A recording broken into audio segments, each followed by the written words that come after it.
When I was 10, my cousin Leah once told me I'd be lucky if I ever got invited to a family event that mattered. She said it right after pushing me out of the frame during a group photo at her birthday party, like I was some extra in the background of her main character moment. I remember standing there, holding a slice of cake I hadn't touched, wondering what I did wrong. I wasn't loud or flashy like her, or her little sister Claire. I was just there, the quiet cousin, the one people forgot existed until chairs needed moving or dishes needed clearing. Over time, I learned to stop expecting anything from that side of the family. It was easier to pretend you didn't care than to admit it stung. Now I'm 29. My name's Adam, and I manage one of the busiest upscale wedding venues in our area. It's the kind of job that means long hours, intense weekends, and the ability to spot a bridezilla from 5 emails away. I started out as an assistant, then slowly moved up over the years. I know the building like the back of my hand. Every creaky floorboard, every vendor quirk, every little behind-the-scenes trick to make events run like clockwork. It's not glamorous, but it's stable. I'm good at it. I've earned my place. I hadn't seen Leah in years. Not since Grandma's funeral 5 years ago, when she showed up an hour late, wearing white and crying louder than anyone else. Her tears dried up pretty fast when the will was read, and it turned out Grandma left most of her estate to charity. Leah stormed out, muttering about how she deserved something for all the time she spent visiting. Funny how none of us ever saw her at the hospital. So when I ran into Leah at a distant cousin's engagement party this past summer, I almost didn't recognize her. Same sharp jawline and perfectly arched brows, but now paired with a massive diamond ring. She kept flashing around like it had GPS tracking. I was standing by the drinks table when she walked up, grinned like we were best friends, and said, "Adam? Wow, it's been forever. You look well. Still working at that hotel, or whatever?" "It's a wedding venue," I said, keeping my tone flat. "Yeah, I still work there." "Oh, right." She waved her hand like that explained everything. "That place with the fountains and the giant oak tree. I went to a wedding there last fall. It was all right. Little stuffy. The food was kind of meh." I didn't bother correcting her. We'd actually renovated since last fall, brought in a new chef who'd won a regional award, and bookings had never been higher. But she wasn't interested in facts. She was scanning the room again, already losing interest. "So," I said, keeping it casual, "you're engaged?" She lit up like a Christmas tree. "Yup. Can't believe you haven't heard. Mason proposed in Cancun. Private beach. Champagne. Whole thing was straight out of a movie. Wedding's in October. It's going to be the event of the year." "Nice," I nodded. "Where's it happening?" That's when she did it. That little pause. The flicker of a smirk pulling at the corner of her mouth. She tilted her head just slightly, like she was trying to look concerned. "Oh, you weren't invited, were you?" Her voice dipped in mock confusion, like I had somehow misplaced an invitation instead of never being on the list to begin with. I blinked once, then gave a small shrug. "Guess not." She leaned in a little. "Yeah, I mean, we're keeping it super tight, you know? Just close family and friends. You know how expensive weddings are these days. I'm sure you get it." I smiled, but it didn't reach my eyes. "Totally. Makes sense." What I didn't say, what I didn't need to say, was that I had access to the venue's booking system. I'd been promoted to manager just 3 weeks earlier, and I had personally approved every fall wedding date, including one under the name of Leah's fiancé, Mason T. Same last name she had plastered all over her Pinterest boards. I excused myself a few minutes later, not bothering with a goodbye. On the drive home, I kept replaying the look on her face when she said it. That smug, practiced condescension. The way she wanted me to feel small, forgotten, insignificant, like I'd always be the quiet background cousin who never quite made it into the main frame. She had no idea, and that's when something started to shift. Not anger, exactly. More like clarity. I wasn't going to scream, confront her, or cause a scene. That wasn't me. But I'd been in the wedding business long enough to know that sometimes you don't need to shout to change the entire tone of a story. Sometimes, all you need is the right detail in the right place at the right time. And it just so happened, Leah had left quite a few of those details behind. 1 week later, I was combing through upcoming bookings on a late Friday shift when I clicked open her file. Mason's name was listed on the contract, but Leah's email was attached to all the correspondence. They'd gone for our premium package, garden ceremony, ballroom reception, firework display included. Estimated guest count, 180. Date, October 14th. Deposit. Paid. But something caught my eye. In the notes from our finance coordinator, there was a short memo. Previous chargebacks flagged from client's billing history. Double check with management before final confirmation. It was an internal note. Would never be visible to the client. But it made me pause. I pulled up the report. Apparently, Leah, or Mason, had disputed charges from 2 other events in the past 3 years. 1 birthday bash, 1 corporate dinner. Both fully attended, both catered, both flagged as unauthorized after the fact. Our venue hadn't been involved in either, but we subscribed to a shared vendor alert system for exactly this reason. Clients like that? They were high risk. Now, normally, we give people the benefit of the doubt. But combined with the size of the event, the unpaid balance, and the previous pattern of behavior, it was enough for me to tag the booking as requires manual reconfirmation, which meant it would go through an extra layer of scrutiny. And if any red flags popped up between now and final payment, we'd have every right to cancel under our contract's risk clause. Of course, I didn't touch anything else. Didn't change the date. Didn't reach out. I just let it sit there. A ticking clock. Quiet. Patient. 2 weeks passed, and then came the final blow. Their payment bounced. Not once, but twice. And when our system flagged it for the 3rd time, Leah emailed in directly, furious, demanding someone fix this stupid error. She claimed the bank was at fault, that our system was glitching, that she knew people and would make sure we lost our license if this wasn't resolved immediately. She even tried calling. Twice. I let it go to voicemail. Then she showed up in person. That was the moment everything started shifting fast, and the moment I knew exactly how far I was willing to let this go. I don't think I've ever seen someone walk into a building so confidently while being so completely unaware of how bad things were about to get. Leah strolled into the venue wearing oversized sunglasses, a white fitted blazer, and heels that clacked across the marble floor like she was doing a runway show. I was at the front desk that day, not because I needed to be, but because I'd seen her name on the visitor log an hour earlier and decided to stick around. Part of me wanted to stay professional, keep my distance, and let our events coordinator handle it. But the other part? The one that still remembered being shoved out of family photos and hearing secondhand that I wasn't wedding worthy. Yeah, that part wanted front row seats. She didn't recognize me at first. I wasn't surprised. I was dressed in a navy blazer, wearing a name tag that simply said, Adam, event manager. To her, I probably looked like any other staff member. Replaceable. Invisible. Just another person to bark demands at. I need to speak with someone about a payment issue, she said briskly, pulling off her sunglasses and placing them on the counter. The system keeps glitching and no one's returning my emails. Frankly, it's unacceptable. We're 2 months out. I nodded, playing dumb. Do you have a reservation number? She sighed. It's under Mason Thompson. October 14th. Premium garden and ballroom package. You'll see it. I typed it in, slowly, and gave a small frown. Looks like the system flagged your file for review. There were a few failed payments, and there's a history note that puts the account under higher scrutiny. It's standard protocol. Leah scoffed. History note? What does that even mean? We paid the deposit, and now you people are threatening to cancel? We haven't canceled anything, I said calmly. But we do require full payment by the due date.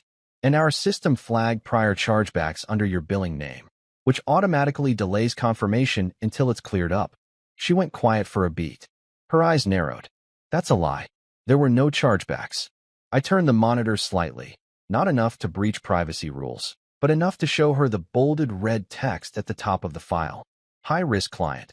Manual reconfirmation required. Her face turned crimson. This is a mistake, she snapped. I want a manager. Now. I looked her straight in the eye and said, You're speaking to him. That's when she recognized me. Her eyebrows furrowed. She leaned forward, squinting at my name tag, and then gave me a once-over like she was seeing me for the first time. Wait, Adam. I smiled politely. Hi, Leah. She blinked. You work here. I manage the entire venue, I said. Congratulations on the engagement, by the way. Her mouth opened, then closed again. She looked like she'd just bit into a lemon. So, you're the one who's been holding up our booking? I kept my tone even. Not holding it up, just following policy. She stood there, clearly trying to calculate her next move. I could almost hear the gears turning behind her eyes. Then, just like that, the switch flipped. Her posture softened. Her tone changed. Adam, she said sweetly. Look, maybe we got off on the wrong foot. I didn't realize you were working here. That's amazing. Good for you. Honestly, can't believe how far you've come. I gave a polite nod, but I didn't return the compliment. She kept going. I'm sure this is just a glitch. I mean, we're family, right? Can't you just fast-track it or something? I'll call the bank. I'll make sure the payment goes through today. I let the silence hang for just a second too long. It's not about the payment anymore, I said finally. Once a file is flagged, it has to be reviewed by the board. And since there are multiple failed attempts and no record of resolution from the bank, it's out of my hands. That was a lie. It was entirely in my hands. But I wasn't about to tell her that. She forced a laugh. Come on, Adam. Don't be like that. We're family. Funny how that word only came out when she wanted something. She hadn't spoken to me in 5 years, hadn't invited me to her engagement dinner or bridal shower. And now suddenly we were family? I handed her a card with the contact email for our review committee. You can submit a formal appeal, I said. That's the best I can do right now. She snatched the card, muttering something under her breath, then stormed out. The heels didn't clack as confidently on the way back. That should have been the end of it. But of course, with Leah, it never is. 2 days later, I started getting text messages from family members I hadn't spoken to in years. Hey Adam, heard there was some mix-up with Leah's wedding? Any way you can help smooth it out? You work at that fancy venue, right? Leah said they're trying to cancel for no reason. That's crazy. She's been crying for days, man. Come on. You can fix this. I didn't respond to any of them. The silence felt like armor. Then my aunt, Leah's mother, called me directly. Adam, sweetheart, I know things have been tense with the family over the years, but can we please put that aside? Leah is so stressed. This wedding means the world to her. You have no idea how hard she's worked. I almost laughed. Aunt Cheryl, I appreciate you reaching out, but there are policies we follow. If Leah resolves the outstanding issue, there's no reason the wedding can't go ahead. There was a pause. Then her voice turned cold. Are you punishing her? Is that what this is? I bit my tongue. Hard. I'm doing my job. You always were the quiet one, she snapped. The one who couldn't take a joke. Maybe if you stopped taking things so personally, you'd understand what family means. That stuck with me longer than I care to admit. Because the thing is, she wasn't entirely wrong. I had taken things personally for most of my life. The birthdays I wasn't invited to. The group texts I was left off. The fact that my name was always the one forgotten during holiday gift exchanges. I'd spent most of my adult life trying not to let it hurt. But now I had leverage. And I hadn't even used it yet. The real turning point came a week later, when I found out Leah had booked a dress rehearsal at the venue without notifying me. She'd gone through one of our junior assistants, someone who had no idea about the account issues.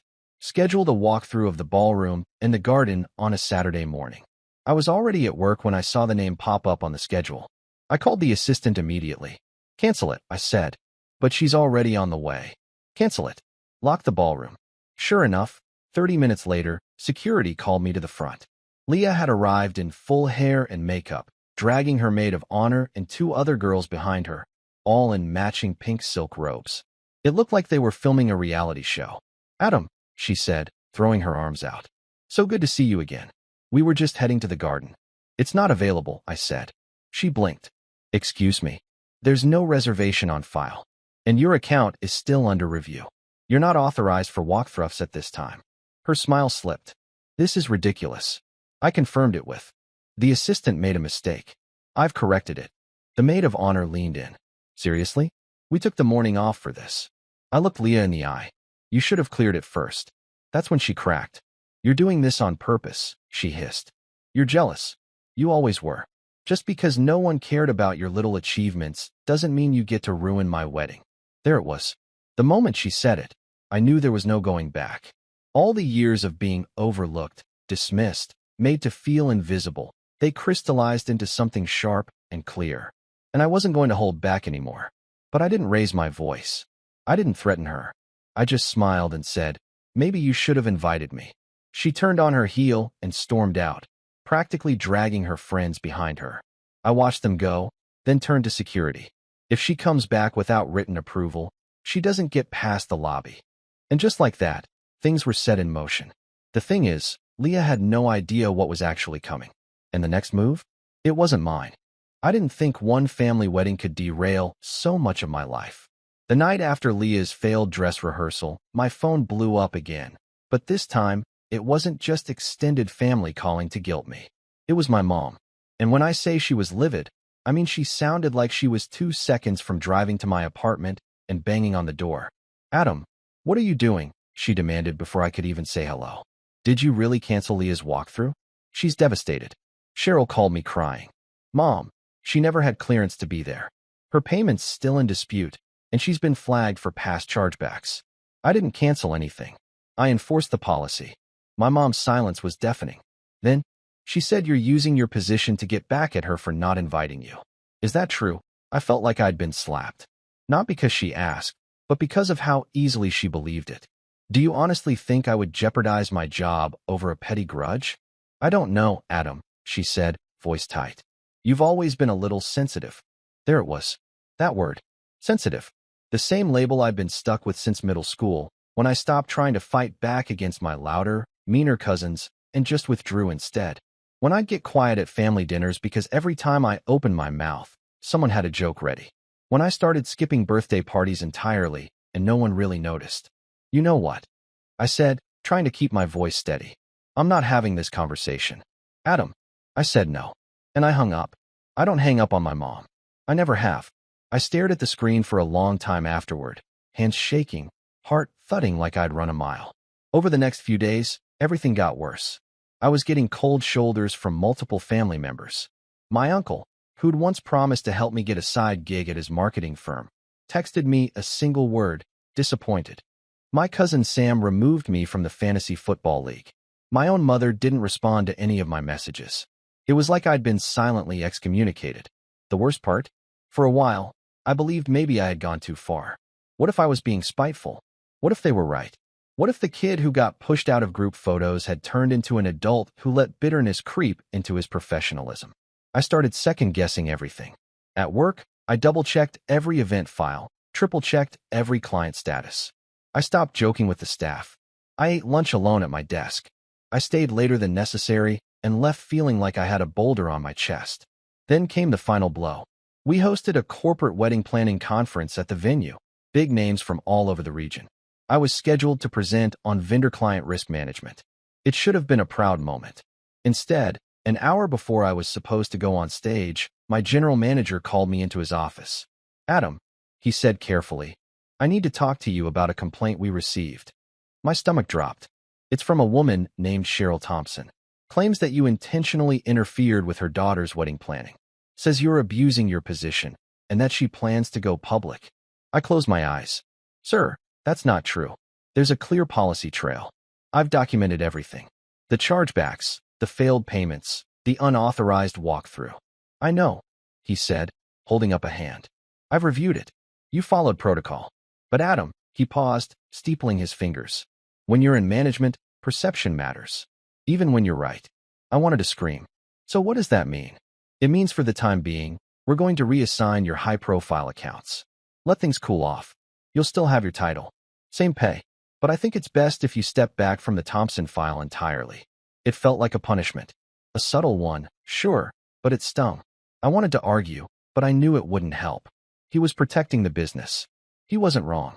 But it still felt like I was being told to sit at the kids' table. Again, I walked out of the office and skipped the conference presentation entirely.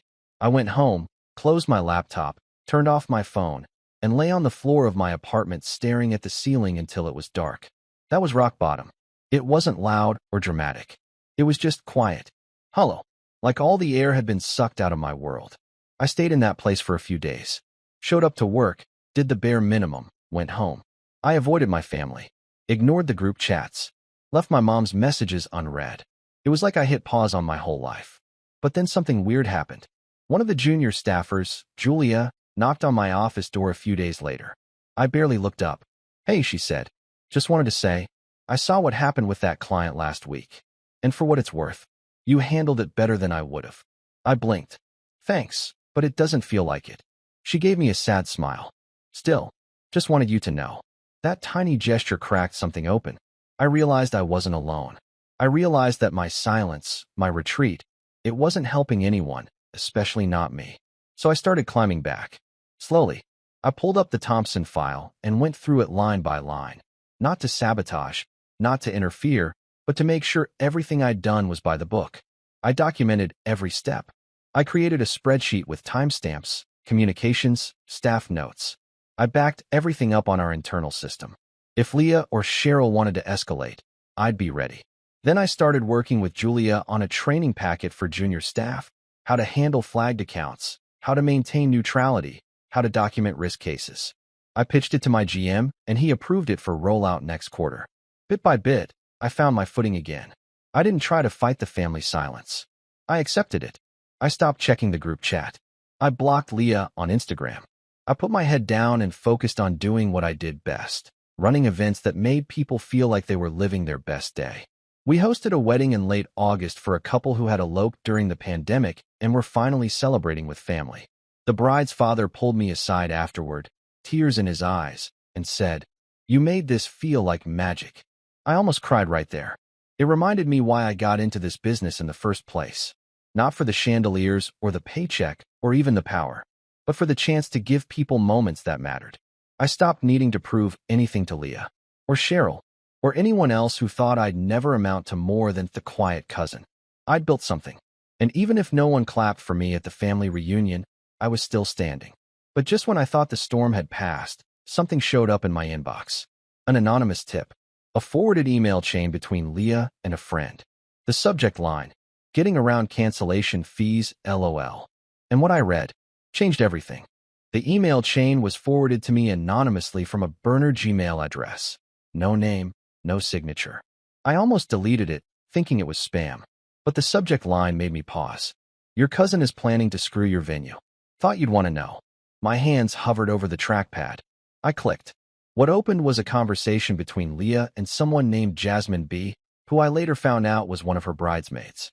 It looked like Jasmine had screenshot their messages from a shared Dropbox folder that Leah must have been using to plan her wedding. The text was formatted clumsily, like a copy-paste job, but it was all there. "Leah, so update.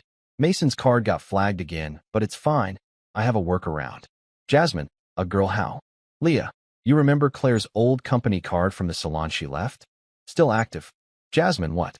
Leah, "They never deactivated it, LOL. I booked the fireworks and the rentals on it. We're good." Jasmine, "Isn't that illegal?" Leah, "Girl, please. They can't prove anything. Worst case, I cancel the charges after the wedding.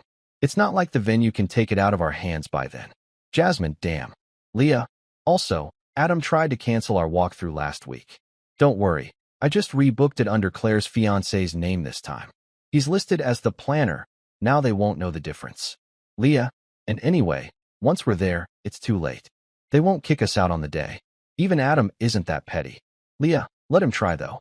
We'll see who ends up with egg on their face." I sat back in my chair, heart pounding. I thought I was done. I thought I had taken the high road. Focused on my work. Let the family drama fade into static. But this was fraud. Financial deception.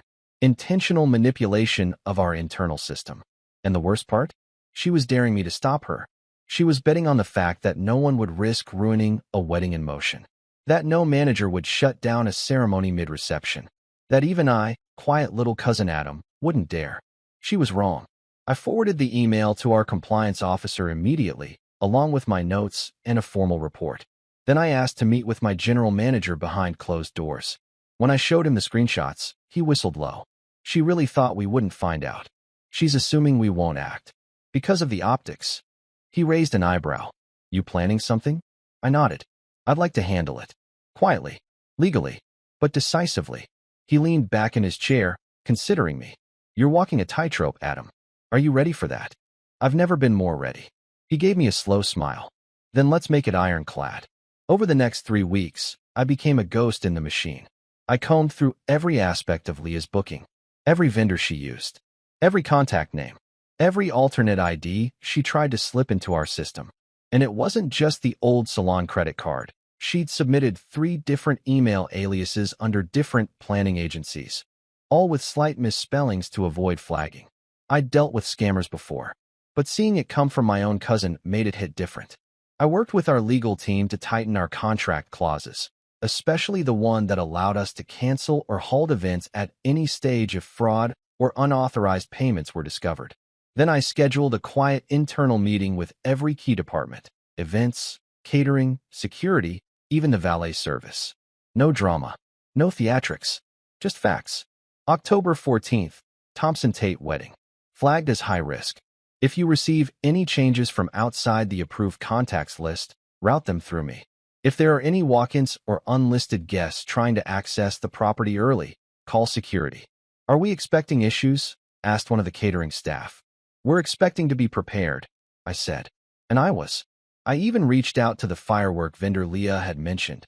Turns out she had booked them under Claire's old business name, but hadn't submitted final payment. I flagged the account for cancellation and sent them a formal notice that we could not authorize setup on the venue's grounds unless they verified the payment source. I CC'd our lawyer on every email. Paper trail, just in case. Then came the final piece. I reached out to Claire. Now, Claire and I had barely spoken since childhood. She was Leah's younger sister, quieter, a little awkward, often overshadowed by Leah's hurricane personality. But I remembered her being kind, thoughtful. I figured if there was any chance of someone siding with reality over blood loyalty, it was her. I messaged her on Facebook. Kept it short. Hey Claire, it's Adam. I need to talk to you about something important, privately. It involves Leah and a company card she used under your name. Can we talk? She responded 2 hours later. What did she do this time? That's all I needed. We met at a small cafe downtown. She looked tired, worn down. There was a nervous energy in her posture, like someone constantly bracing for emotional whiplash.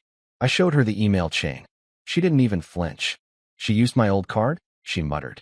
Unbelievable. Do you still have access to the account? I don't. The business was dissolved 2 years ago. But if the card's still active, that means the auto renewals were never shut off. I'm liable, aren't I? Only if you don't report it, I said gently. She rubbed her forehead. She promised me she wasn't using it. Said she'd double-checked. Said I was being paranoid. I waited. Finally, she sighed. What do you need from me? Just the truth, I said. I'm not trying to ruin her life. But I need to protect this venue. And frankly, she brought this on herself. Claire nodded. You'll have it. With Claire's written statement, the screenshots, the vendor records, and internal system logs, our legal team greenlit a formal cancellation notice. We weren't sending it yet. We'd wait for the final trigger. But everything was in place. And then, as if by divine timing, Leah sent in one final request. She wanted to increase the guest list by 40 people. Unapproved. Over capacity. And, once again, submitted under a different email alias. That was the final straw. We hit send. A formal cancellation letter was emailed to Leah's official contact address, and physical copies were mailed via certified delivery. The message was clear, concise, and legal. Due to multiple confirmed violations of our contract, including fraudulent payment methods, falsified vendor contacts, and unauthorized booking alterations, the venue has no choice but to cancel your reservation effective immediately. Your deposit has been forfeited. Any attempt to access the property on or near the original event date will be considered trespassing. 2 days later, I received a single, one-line email. You just ruined the biggest day of my life. You're dead to this family. I read it, then deleted it. No reply. Because the truth was, the biggest day of her life was never about love. It was about spectacle, performance, control, and I had just taken that stage away from her.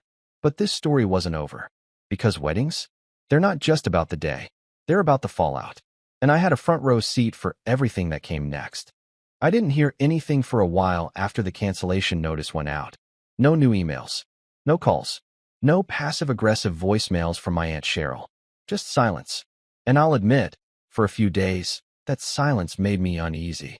Leah wasn't the type to go down without a tantrum. She wasn't wired that way. I half expected her to storm the venue again in a white dress and stilettos, demanding someone unlock the gates. But nothing happened, until the knock on my office door. It was a Friday afternoon, 2 weeks before her original wedding date, and I was just finishing a call with one of our lighting vendors when my assistant poked her head in. There's a woman here to see you. She says it's urgent. Who is it? She wouldn't say, but she's dressed for something. Dressed was putting it mildly. I walked out to the reception, and there she was, Leah? In full glam, makeup professionally done, a white cocktail dress that screamed bridal brunch, and a face like she was about to spit fire. Behind her stood a man I didn't recognize. Later I found out it was Mason's brother, but at that moment, I didn't care. I stepped forward calmly. Leah. Adam. Her voice was low, furious. You're going to fix this. Now. I don't think there's anything to fix. She stepped closer. You don't get to ruin my wedding just because you're bitter. Do you have any idea what you've done? I do, I said evenly. I followed protocol. You violated a contract. You used fraudulent payment methods. You impersonated vendors. And you tried to override your own cancellation notice with fake aliases. I have it all documented. Her face went red. You don't understand. This isn't just my wedding. There are people flying in. Deposits placed. Gifts already delivered. You can't do this to me. I already did, I said quietly. And Leah? You did it to yourself. She opened her mouth, then shut it. She turned to the man behind her, who looked increasingly uncomfortable. He's lying. He's just doing this because I didn't invite him. This is revenge. The man looked at me. Is that true? I didn't even blink. Ask her about the credit card from Claire's old salon. Ask her about booking vendors under fake names. Ask her how many times her payments bounced. He stared at Leah. She stared at me. I swear to God, she hissed. You're dead to this family. I've heard that one before. And I walked away. That weekend, word got around. Fast. Not just to the family, but beyond. Turns out Leah had built her wedding up into something of a spectacle. She had a hashtag, a countdown, a custom website that had been sending save-the-dates for months. She'd told people it was the wedding of the season. Even booked an influencer package with a local photographer to make sure every moment was captured for Instagram. Now, she had no venue, no backup, and less than 2 weeks to scramble. I didn't gloat. I didn't post anything online. I didn't say a word to anyone who hadn't directly asked. But I did hear things. The new venue she tried to book, a budget place an hour outside of town, wanted full payment up front and wouldn't allow outside vendors. Leah tried to get around it by claiming she had press connections, but the owner wasn't impressed. Denied. Then she tried to move it to her parents' backyard. Rented a tent, hired a landscaping crew, even tried to order custom flooring to cover the pool. 2 days before the wedding, the weather report called for thunderstorms. Severe ones. She scrambled again, this time trying to split the ceremony and reception between 2 separate locations. But half the guests had already canceled. Flights couldn't be changed. One of her bridesmaids backed out entirely. And then came the cherry on top. Claire. Turns out Claire hadn't just given me a written statement. She'd also called the police. Because after she checked the old salon account, she found out Leah had racked up more than $4,000 in unauthorized charges over the past 3 months, ranging from flower deposits to audio equipment rentals. And Claire? She was still legally listed as the card holder. The fraud report went through. The bank froze the card. The police followed up. Now look, I don't know the full legal fallout. I wasn't involved beyond submitting my documentation when asked. But I did hear that Leah's accounts were reviewed, and her social media influencer sponsorships? All pulled. No brand wanted to be associated with a bride under investigation for credit card fraud. Her dream wedding collapsed like a house of cards. I wish I could say the family rallied around reason. That Aunt Cheryl called to apologize. That someone admitted Leah had crossed a line and I had just done my job. But that's not how it went. The silence stayed. A few relatives unfollowed me on Facebook. 1 or 2 blocked me. My mom didn't bring it up, not even once, but she did call me for lunch a month later and asked how work was going. I knew it was her version of a peace offering. I accepted it. Some things you just let be. But here's what mattered. I'd done the right thing. Not out of spite. Not out of revenge. But because I finally understood the difference between being quiet and being invisible. I had a voice now, and I knew how to use it. 3 months later, our venue won an award for Best Event Management in the state. My general manager gave me a shout-out at the ceremony for my work in improving our fraud protection protocols. Julia got promoted.